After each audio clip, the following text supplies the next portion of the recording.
Hollywood, California, Monday, March 22nd.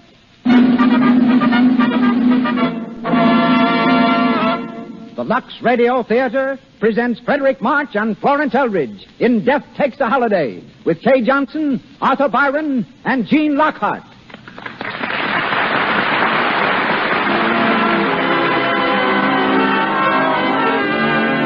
Lux presents Hollywood. Our stars, Frederick March, Florence Eldridge, Kay Johnson. So Castella became bosom companions, yet the soldier survived.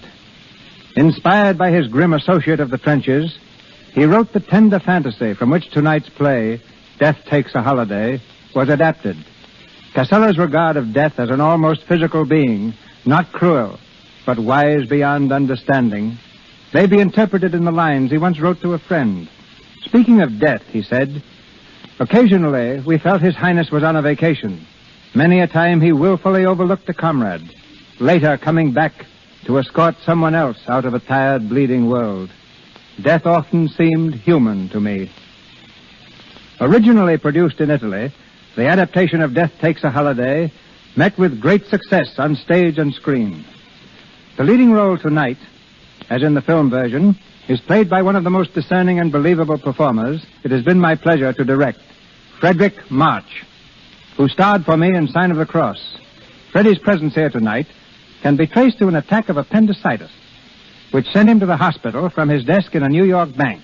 While recuperating, he decided to leave finance and turn actor.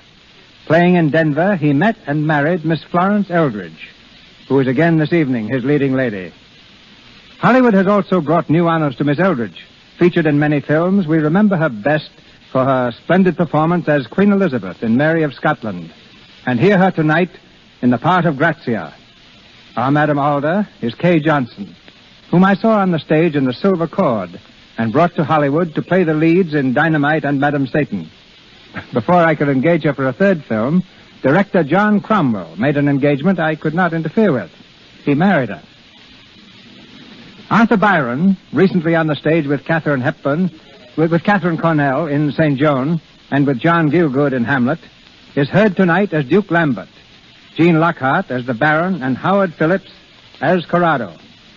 Behind the wings of the stage, our stars have left their dressing rooms. The call boy is shouting curtain time, and the Lux Radio Theater presents Frederick March and Florence Eldridge in the romantic fantasy Death Takes a Holiday, featuring Kay Johnson and Arthur Byron.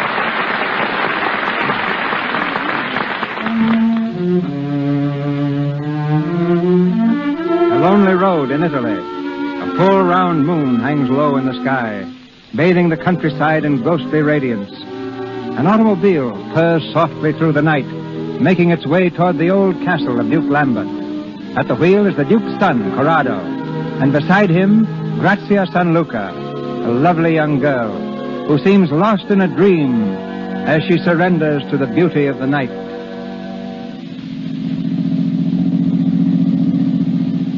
You haven't heard a word I've said, Grazia. What? You haven't been listening to me. Yes, I have. Really, Corrado. It's just this night. It's so beautiful. I asked you when we were to be married. I know, dear. And I told you. You told me soon. You can't expect me to be satisfied with that. I love you too much, far too much. And soon so easily becomes never. Please, let's not talk about it now. Well, why not? I don't know. It wasn't meant for talking this night. There's something miraculous in the air. Haven't you felt it?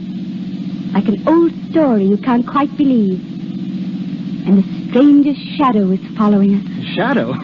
You're imagining things. It's been behind us all the way. It's the shadow of a tree, perhaps. It isn't a tree. Maybe it's a cloud across the moon. There are no clouds. And it is a shadow. Sometimes it's close by. And sometimes we almost lose it. Very well, then. We lose it. Now, watch. Oh, yes. Go fast, Corrado. How's this? Faster, faster. Like it? Oh, it's glorious to go fast. It feels like wings. We are almost flying at this speed. The car won't do much more than... Grazia! Corrado! I can't see the road. Get down! Get down!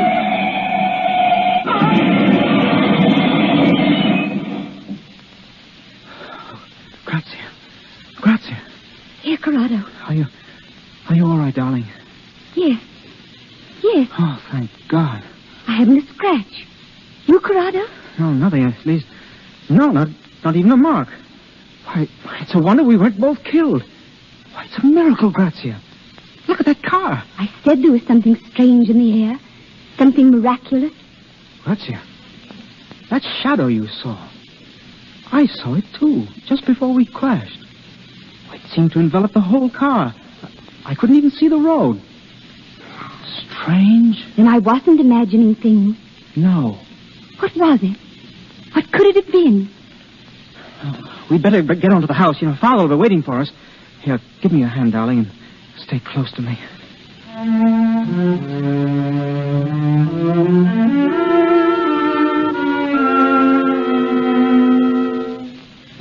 And that was it, Father. We seemed to turn over and over endlessly.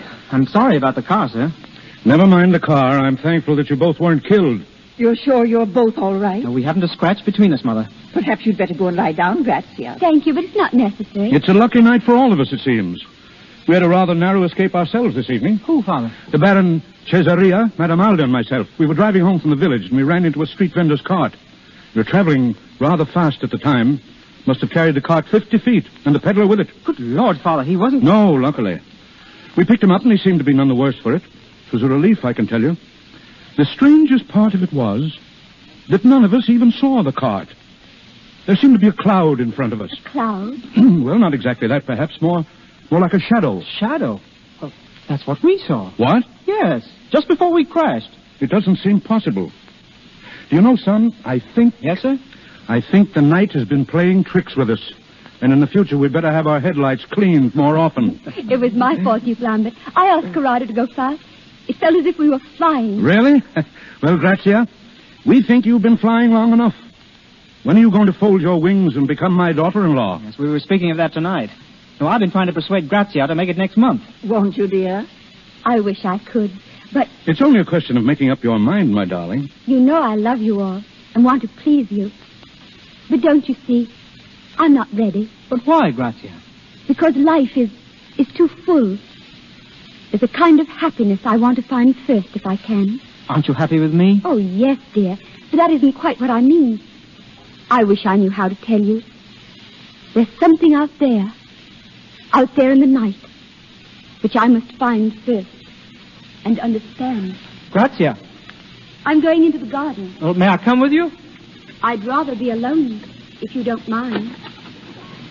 Grazia's so strange at times. I don't understand her. I don't myself sometimes.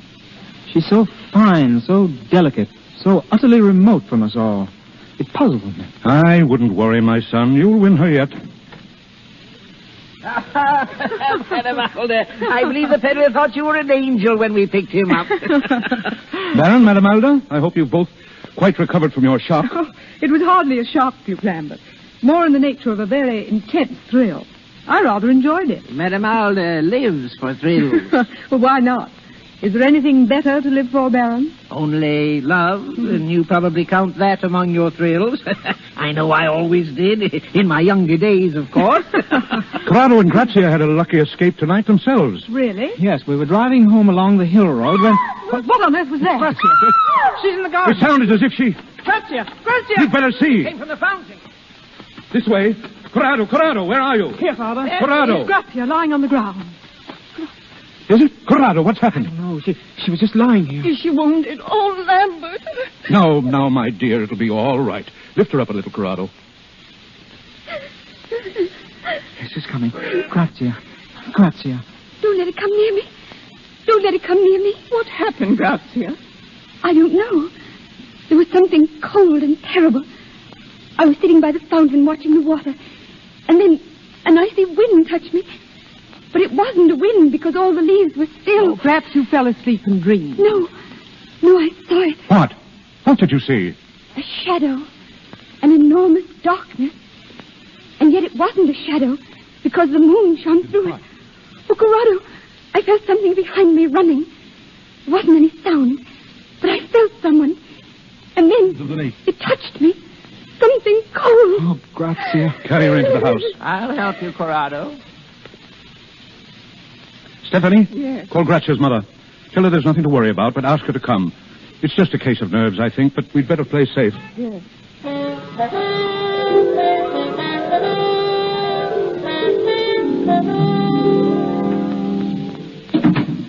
Fidele, have you searched the grounds? Thoroughly, Your Excellency.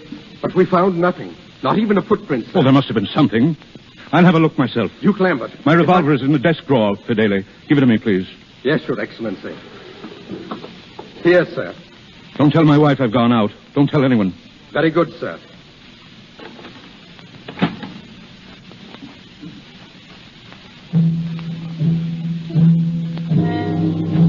Who's there? Who's there in that shadow? Answer, or I'll shoot.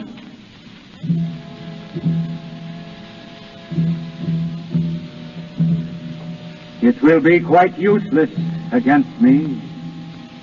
Stand back. You see? Who are you? What are you doing here? Shall I show you my face? Look, my friend.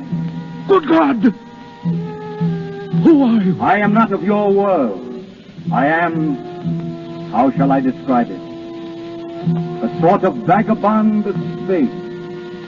I am... Or I was, until I came into this garden. Death. Death! But please be reassured. I am not on my usual mission tonight. I have already stood beside one of your number tonight without harm. That lovely young girl in the garden. Then it was you? Yes. On the road, I was there too, and no one was harmed. Does that reassure you that I have no fatal intention? But why did you come here, if not on your usual mission? Why? That may be rather difficult to explain. However, I am about to take a holiday. I shall take only 3 days, and after that I must go back. But why? Why do you do this? For a number of reasons. For one thing, to discover why men fear me as they do. Don't you know? How should I know? What could terror mean to me who have nothing to fear? Can you conceive how weary I am of always being misunderstood? Can you conceive how lonely I am when there is nothing that does not shun me? What is it you are seeking? There must be something here on earth to be known and felt. Something desirable that makes men fear me and cling to their life. I must know what it is. Will you accept me for these 3 days? As a guest? As a guest? Don't be alarmed. As a mortal, of course. I assure you, I shall be quite a man of the world. Will it be a great trouble for you to put me up? Well? Oh, no, not at all. No, I have a suite of rooms prepared for an old friend who is expected. Prince Serki. Indeed. Prince Serki of Vitalba Alexandria? Yes. Prince Serki will not come to see you. Not in this life. I don't understand. I saw him early this morning. Then he's dead. Yes. I did not know, of course, that he was a friend of yours. Poor Serki. Tell me, was the prince known to your family and your guests? No. Excellent. I shall be Prince Serki of Vitalba Alexandria for these 3 days. What? Oh, please understand that my presence in your house will not be a menace, but a protection. Thank you. But there is one condition on which I shall insist. Yes? I am to be Prince Serki and no other. When I leave you now and return later in his person, I shall be mortal. And I must be treated as a mortal in every particular. No one under this roof must show repulsion or fear on pain of my instant displeasure. I don't understand. No. Let me put it this way.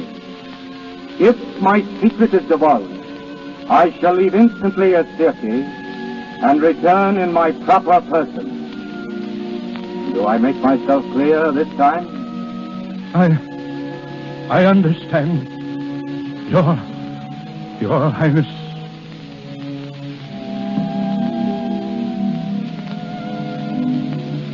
So at last, I am to become mortal. Change my whole person so none will fear me. I shall feel blood in my veins, the warm blood of life. I shall know what you know and feel what you feel. My hunger shall be appeased for an hour. My hunger that is as old as time. Those that I love need not be afraid. Not afraid. I am beside myself. My holiday is just a caprice, a mad joke I play with life. But what a monstrous, what a sublime joke. And you, my friend, will be distinguished among hosts. For none has entertained death before and lived. You may expect me soon.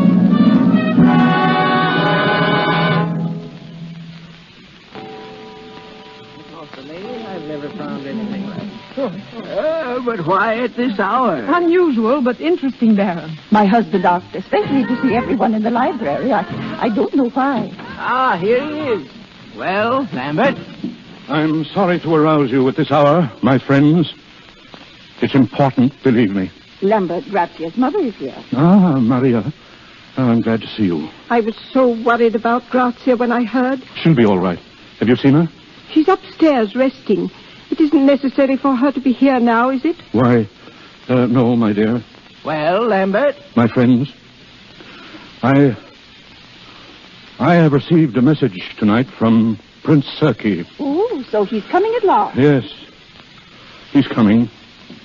I want to tell you all something very seriously. This guest whom we're expecting is no ordinary person. Now, if he should appear eccentric or strange in any way, you must take no notice. Treat him as a prince and a gentleman always.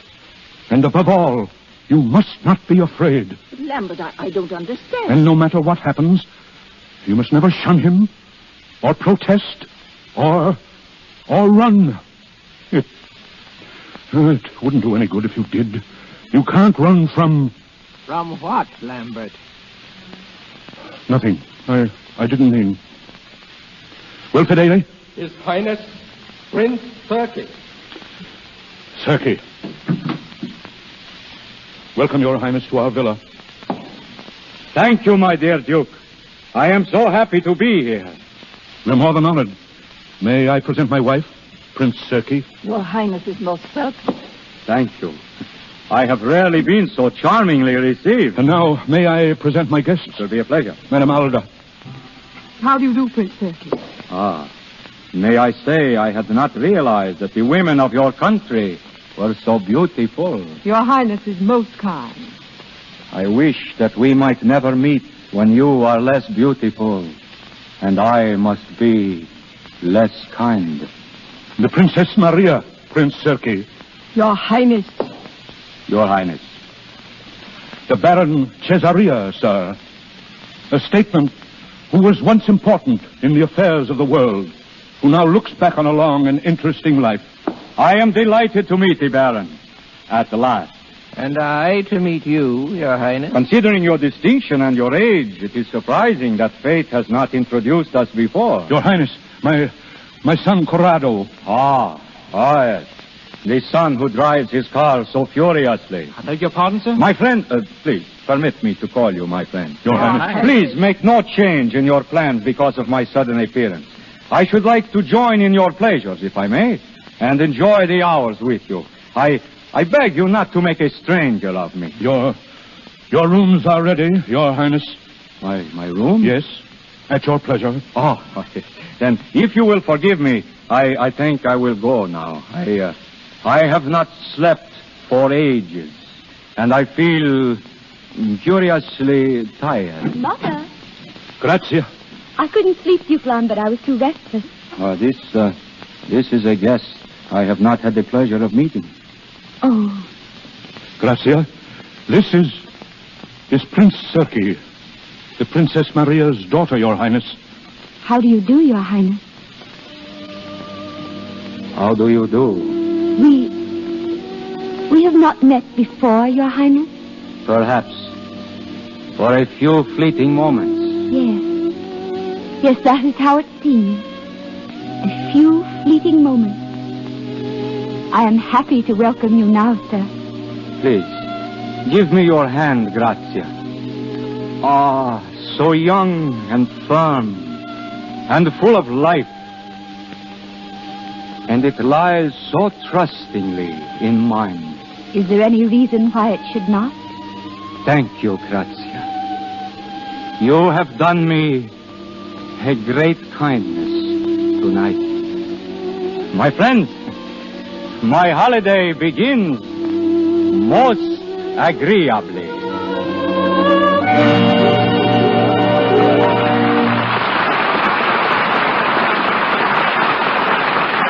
Before we go on with the Lux Radio Theater presentation of Death Takes a Holiday, starring Frederick March and Florence Eldridge, we're going to let you in on a Hollywood beauty secret. We're going over on La Brea Avenue to a little stucco house where happy Mrs. Thomas F. has been chatting with her friend Ethel over tea. Ethel has suddenly looked at her watch. Marion, I had no idea it was so late. It's 6:15. Gosh, I haven't left you any time at all to rest. Oh, don't be silly. I loved having you. I have plenty of time to get dressed before Tom gets home. My bath only takes 2 shakes, and it always rests me. I'll feel like a million. And Tom will think you look it, too. We always talk about the way you keep Tom so adoring. Oh, so long, Marion. So long, dear. Call me if you're home tonight. Marion keeps Tom in love with her because she knows this secret. One thing a man adores in any woman is skin that's sweet. That's why Marion is devoted to Hollywood's beauty bath. Lux Toilet Soap's active lather removes perspiration, every last trace of dust and dirt from the pores. Its delicate, expensive fragrance lingers. After her Lux Toilet Soap beauty bath, Tom's sure to greet his wife like this. Hello, darling. How's my girl? Gee, you look so swell. I think I ought to take you out. How about it? We could go anywhere, and I wouldn't find another girl that's half as sweet. Why don't you protect daintiness? Keep romance the Lux Toilet Soap way.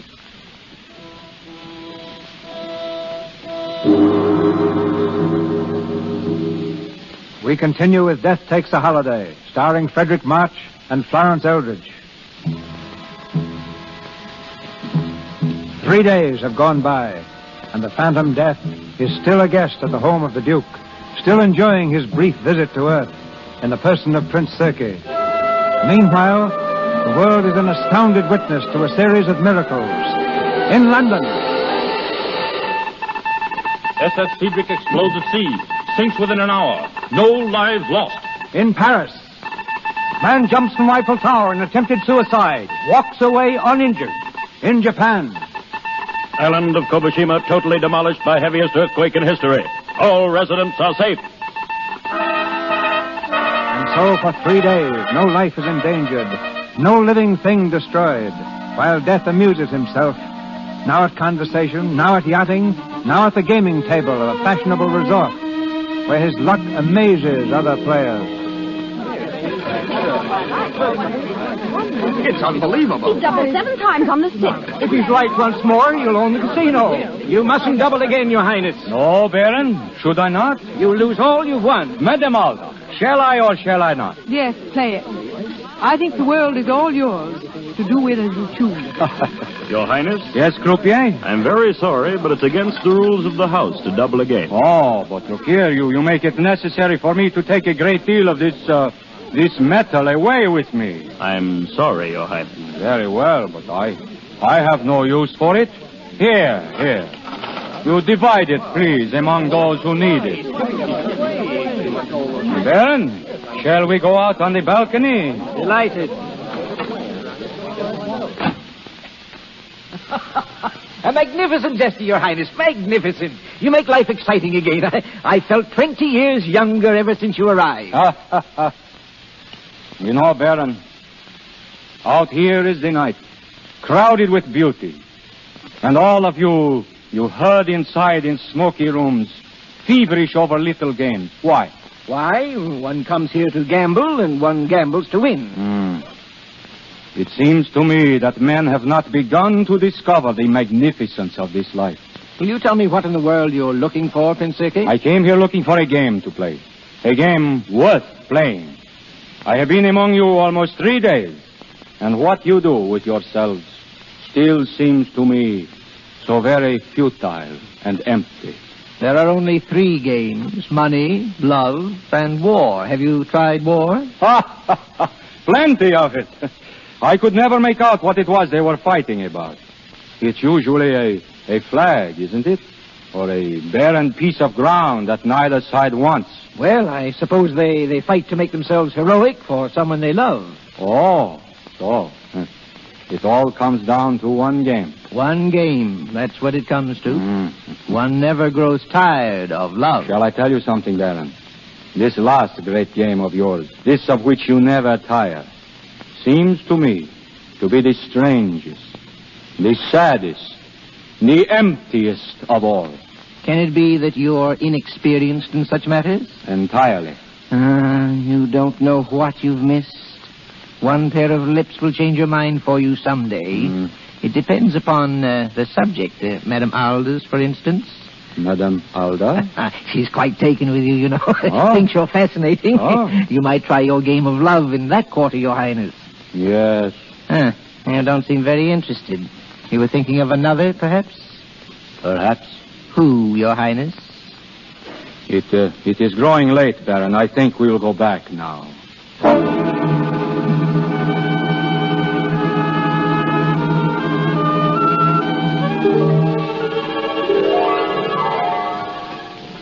Lambert, I must know what all this mystery is about. Mystery, Maria? I felt it too, Father. I don't know what it is, but you seem afraid of something. My dear boy, please. Lambert, who is this guest of yours? He is Prince Serki. I feel that you are concealing something. Maria. And Grazia has been very strange these past 3 days. Restless, almost exalted. I think she is attracted to this man. I've seen it, too. And Madame Alda. No, they couldn't be. Why? I mean, nothing could come of it. He wouldn't encourage them. And Maria, it's his last evening. He goes at midnight. Why at midnight? That's his natural... that is... Oh, it's a whim of his. Just a whim, nothing more. Your Excellency. Yes, Fedele? You asked to be informed as soon as Prince Serki returned from the casino. Oh, yes. He's in the library, Your Excellency. Very well. You'll excuse me, Maria? Of course. Thank you.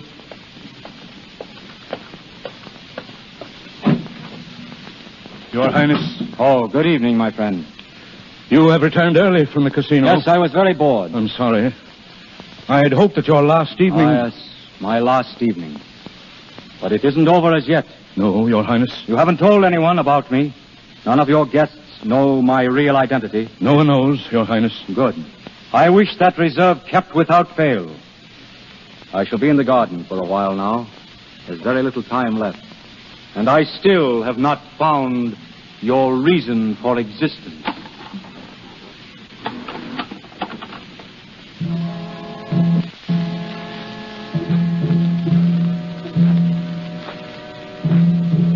Good evening, Your Highness. Ah, Madame Alda, good evening.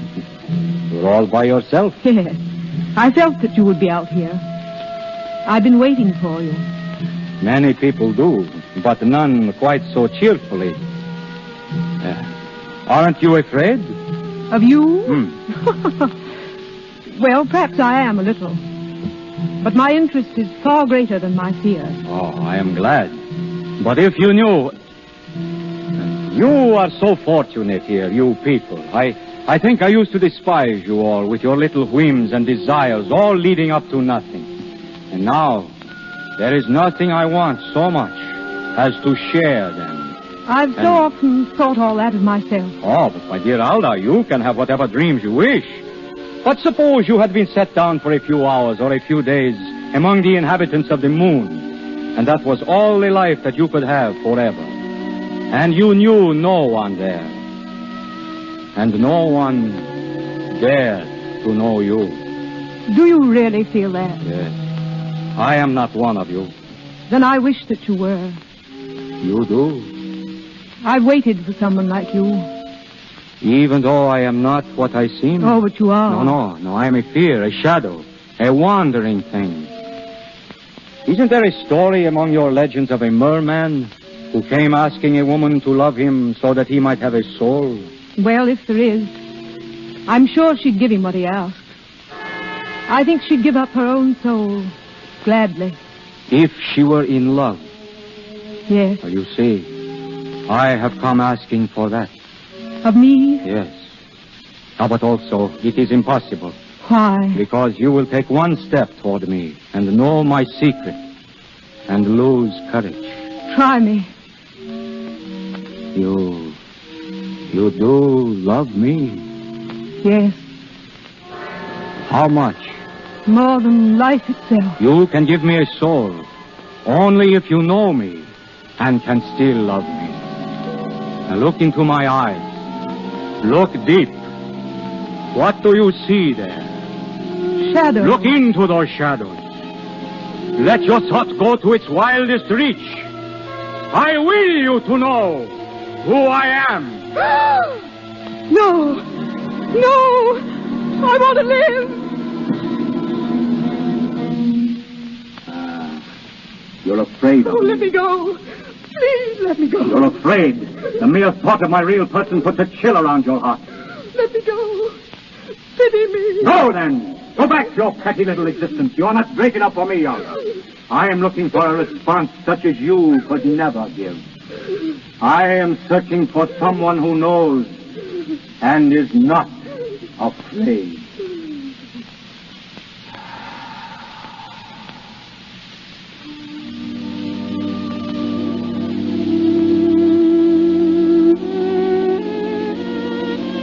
Such a lovely night, Your Highness.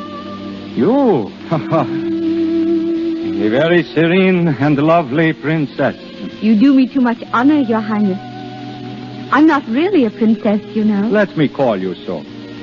I like to be called Grazia by my friends. How charming of you. Grazia, then. You make it sound like music. It is like music. It has overtones that go singing on and on. But they are not sad, no, they are full of grace and light. Oh, when you speak like that, I hear music, too. Great sweeping chords.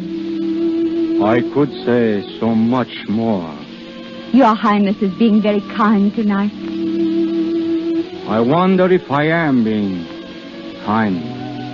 Perhaps I should have said gracious. No, not gracious either. I have discovered that even the mightiest must sue for certain favors. I should think Your Highness would never need to sue. On the contrary, I am feeling strangely humble for the first time in my life. And I am feeling strangely thrilled and proud. Grazia. Yes, Duke Lambert?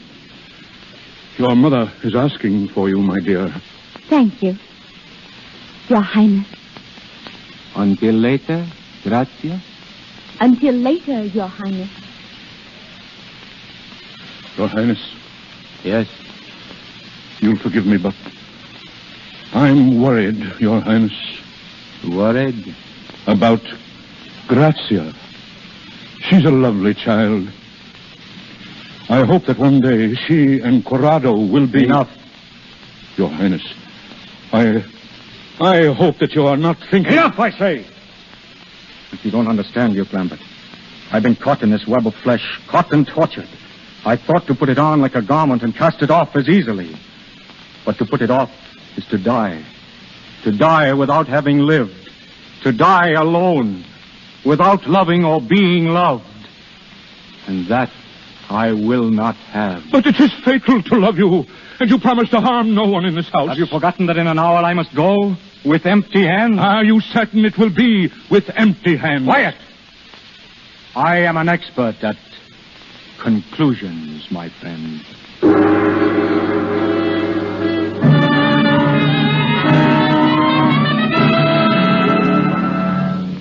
Grazia!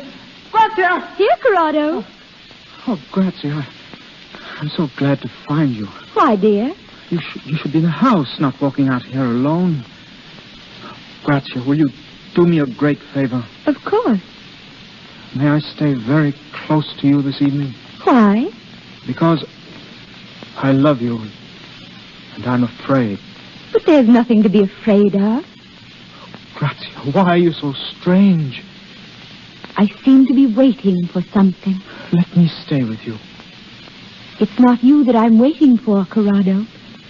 Grazia, you're so far away. Please come back to me. There's some awful danger. I know it. Oh, no, not danger. Happiness. Something I've been waiting for so long. Grazia. Please don't be unhappy, Corrado. I love you. In some way I can't make clear. If I didn't feel so far away, I should be in your arms crying and holding you close to me. I want to do that. But somehow, I think I never shall. Oh, you're trembling. I'm only a little cold. Will you get my cloak from the hall? I don't want to leave you. Won't you come with me? No. I must wait here, Corrado. Grazia. I must wait here for him, alone.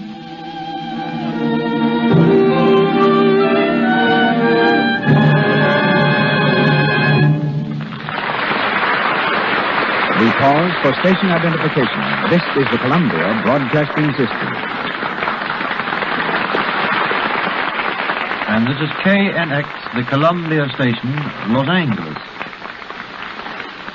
We call an intermission in our presentation of Death Takes a Holiday, starring Frederick March and Florence Eldridge, to introduce the dramatist who brought this play to American audiences.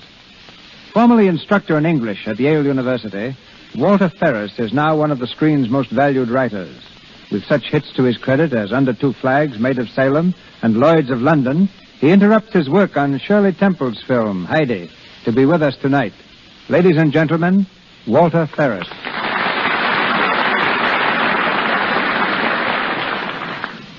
Thank you, Mr. DeMille. There are no doubt people in our audience who think me morbid for having dealt with this subject, but my intention was anything but morbid. Mr. Casella's brilliant and compelling conception of death on a holiday suggested all sorts of fascinating ideas to me. One was this. I thought if I were to treat death as a fellow who couldn't understand why people were afraid of him, since his job was only to escort them from one world to another, that those who saw the play might cheer up a little. I thought they might go out of the theater stepping a few inches higher than when they came in, which was what Mr. DeMille and David Belasco achieved with their fantasy on death, The Return of Peter Grimm. That, to my mind, is what every play or motion picture should make an audience do, step a little higher, whether the theme is comedy or tragedy. The adaptation of Mr. Castella's play must have been a very difficult task. It was. Adrienne Morrison, the mother of Joan and Constance Bennett, asked me to do it. At first I refused, but then the theme haunted me so that I finally accepted and spent nearly 2 years in writing the play you are presenting tonight. And 4 actresses found their way to fame through the part of Grazia: Rose Hobart, Helen Vinson, Margaret Sullivan, and Katharine Hepburn. But how did you happen to turn playwright? By playing hide-and-seek with death myself, really. Like Mr. March, I found myself in a hospital with lots of time to think things over. Freddie got better and became an actor. I became an author. You're both getting better all the time. Certainly Mr. March has recovered splendidly, but I sometimes have doubts about myself. We've been very lucky in the stars we've had in the part of death. First, Philip Merrivale on the stage, then Frederick March on the screen. And now on the radio, we have Mr. March and his distinguished wife playing together. And before saying goodbye, I should like to express an author's gratitude to the Lux Radio Theater for the very intelligent fashion in which it uses his material. It's been a pleasure to be here and see how you present a program in behalf of a product which we use every day, both at home and at 20th Century Fox Studios. Lux Toilet Soap. Thank you. It's been a pleasure, Mr. Ferris, to have you with us.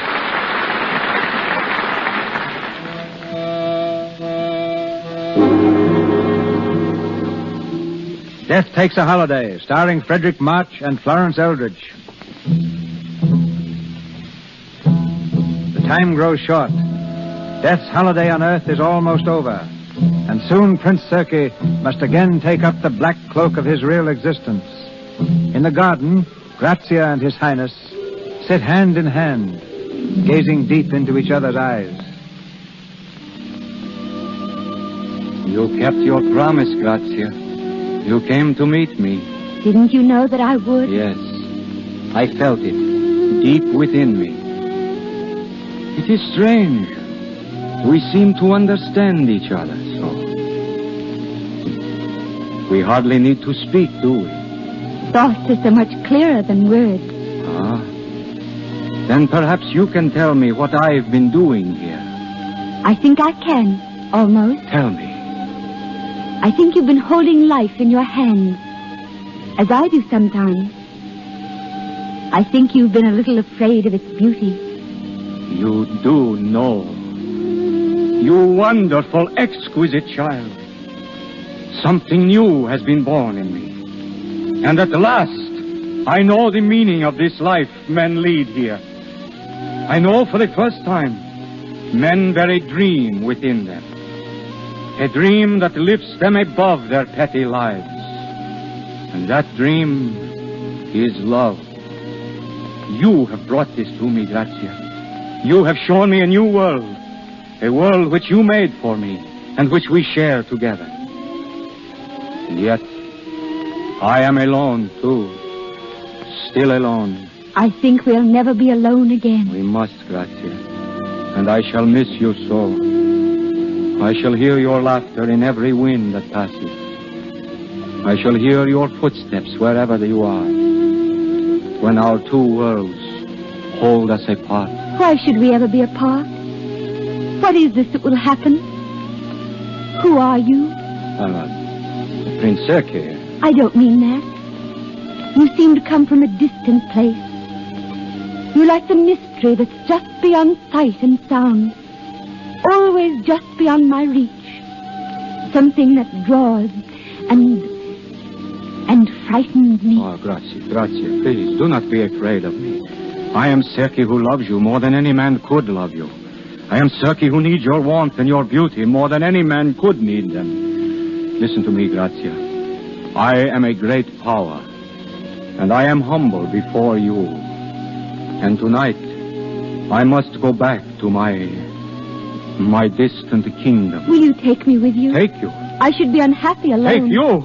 Oh, no, not. Do not tempt me. Oh, but Grazia, please. Give me 1 hour with you. Let me hold you close to me. For you are the meaning of beauty that I must know. Let me hold you in my arms, Grazia, and know that I have lived. Oh, my love. My love. What is that?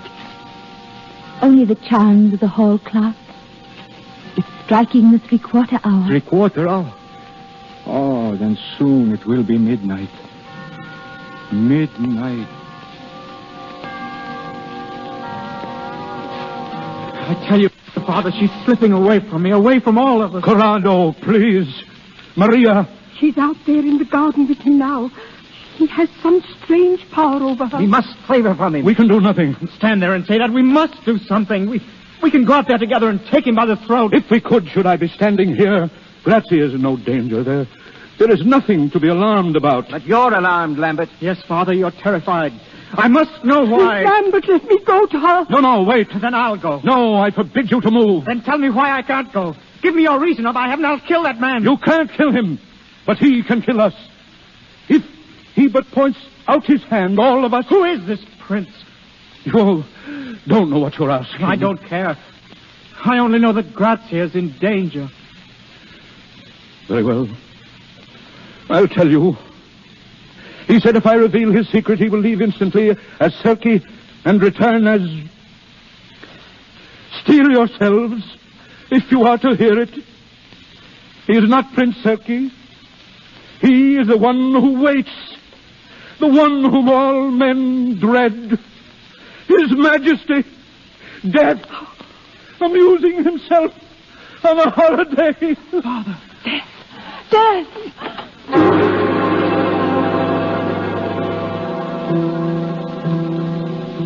So, my friend, you have broken your promise. Yes, I was desperate, sir.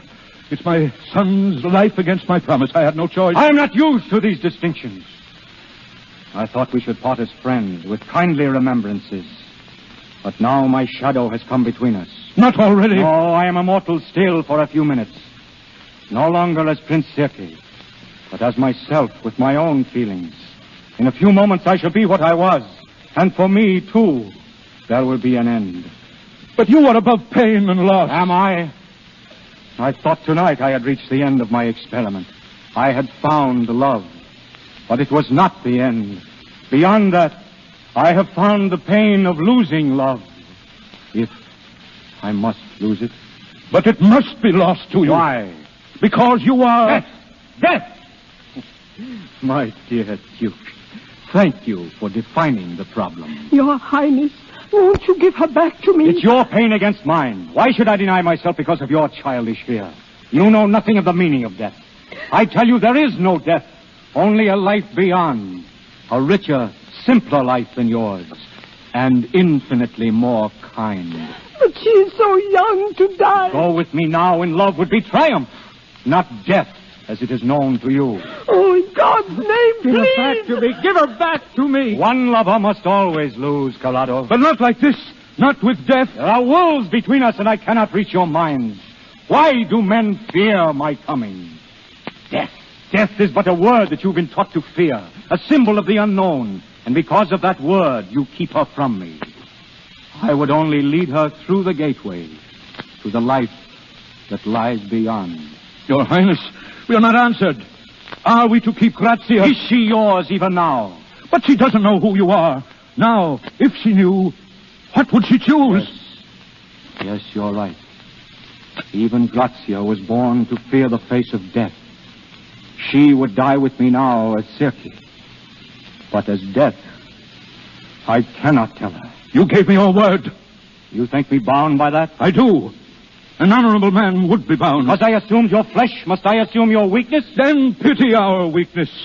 I've seen pity struggling in you. We begged the life of Grazia. I bound myself to life, and with it to the petty rules by which it is lived.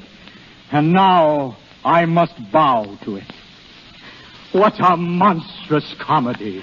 Where is he going? To fetch Grazia. Oh, what will he do? What will he do? We must wait, Maria.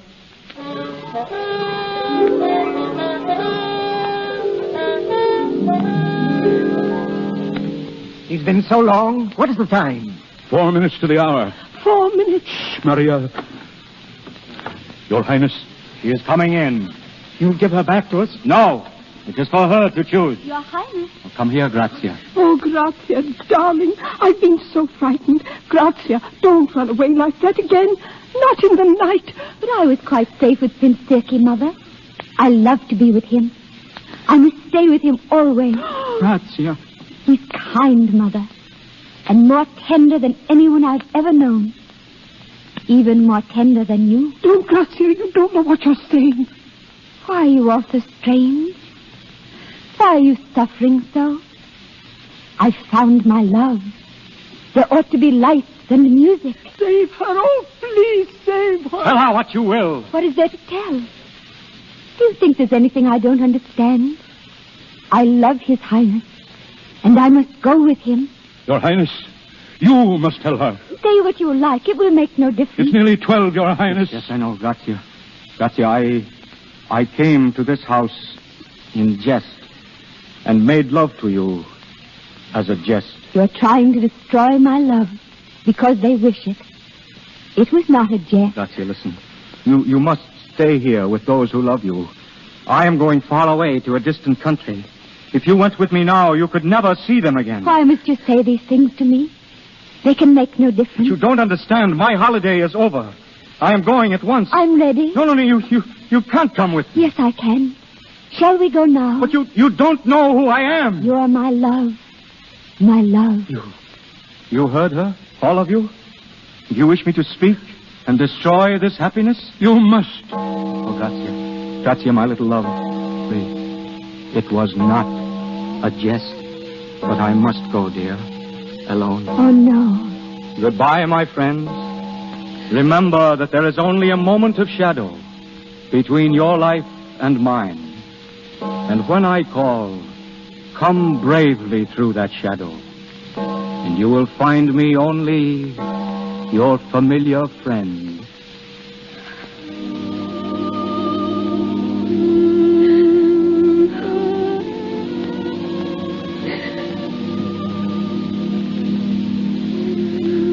Now, Grazia, you see me as I am. Good heavens. As I am, Grazia. As death. That is why I must go alone. You understand now, Grazia. But I've always seen you like that. You haven't changed. You have seen me like this? Yes. Always. And I'm going with you. Then there is a love which casts out fear. And I have found it. And love is greater than illusion. And as strong as death. Come, Gracia. Yes. I'm here. Yes.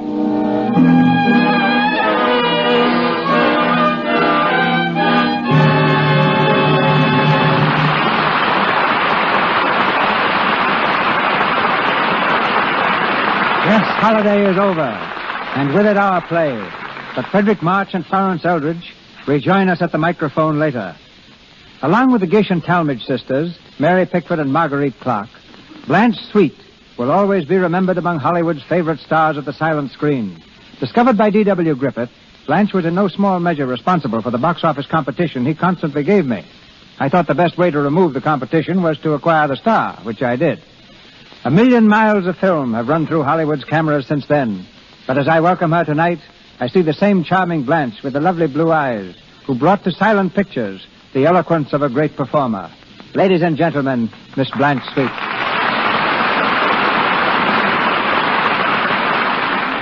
Thank you, Cecil, and thank you all. Rather amazing, isn't it, to think back to what pictures were like when you and I began, long before we ever dreamed of speaking to each other with a microphone between us. You know, I was just 13 when I made my film debut with the old Edison Company back in New York. My salary was the staggering sum of $3 a day. And I remember my first Hollywood film for Mr. Griffith at Biograph. It was a one-reel thriller called The Lonedale Operator. At that time, you know, the names of the cast were never mentioned by the leading studios, and Biograph made it a point to always withhold the identity of their players. Then, names were advertised by independent companies, who chose this as a new means to combat opposition. So quite unwittingly did the system featuring star personalities come into being. Which do you remember, Blanche, as the most outstanding films of your career? Well, now, Cecil, that's not for me to say. But I particularly like doing Tess of the D'Urbervilles, Anna Christie, Judith of Bethulia, and, of course, your own production, The Warrens of Virginia. Recently, many of us saw you on the stage, playing with Leslie Howard in Petrified Forest. After your success in that, have you any thought of returning to pictures? Well, I'm due back in New York this spring for a play. I leave next month and expect to go into rehearsal soon after. I'll miss listening to your program, Cecil, when I'm in the theater. But I assure you I don't have to be reminded to keep on using Lux toilet soap. Mm-hmm. I hope I'm not a fussy individual, but I am particular about what I use for my complexion. I've used Lux toilet soap for many years, and I'm glad to have this opportunity of saying what a marvelous beauty care it is. Now, thank you again. Goodbye. Sweet, isn't she? Patience, as Disraeli once remarked, is a necessary ingredient of genius. And in calling back our leading man to the microphone with Miss Eldridge, I call back the most patient man I know. Forward, March. Ladies and gentlemen, Mr. and Mrs. Frederick March. Thank you.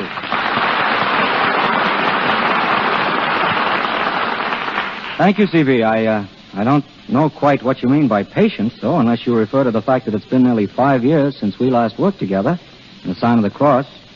But to have been in another DeMille production tonight has been worth all the patience in the world. Thanks, Freddie, but I referred particularly was the patience you exhibited in The Sign of the Cross.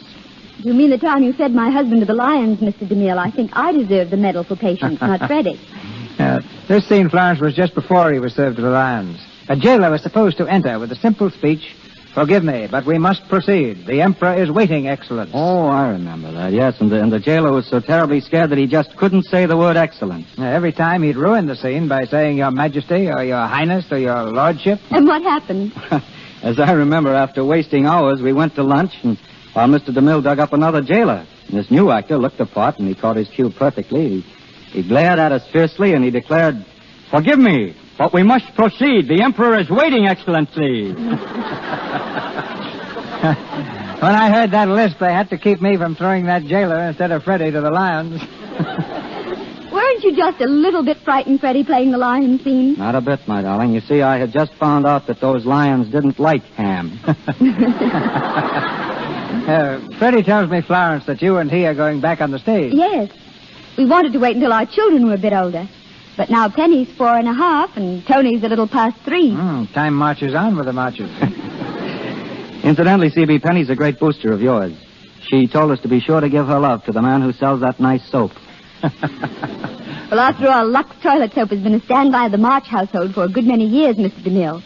Not because just about everybody in Hollywood also seems to prefer it, but because it happens to be just about the finest complexion care we know of. Yes, and now, darling, don't you think it's about time we went home and put the kids to bed? Oh, yes, I do. Goodbye, Mr. DeMille.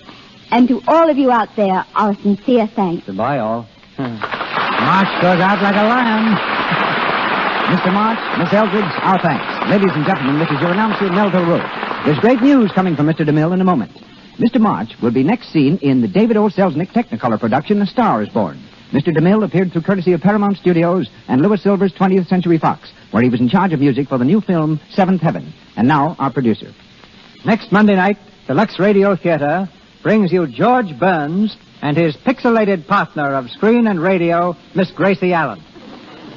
The vehicle for these nitwits of the networks is supplied by those sharp-witted satirists, George S. Kaufman and Mark Connolly, and was the first play that brought them fame, Dulcie. In addition to Burns and Allen, our cast will include 4 of the original players, Howard Lindsay, Wallace Clark, Elliot Nugent, and Norma Lee. Our sponsors, the makers of Lux Toilet Soap, join me in inviting you to be with us again next Monday night when the Lux Radio Theater stars George Burns and Gracie Allen in Dulcie. This is Cecil B. DeMille saying good night to you from Hollywood. This is the Columbia Broadcasting System.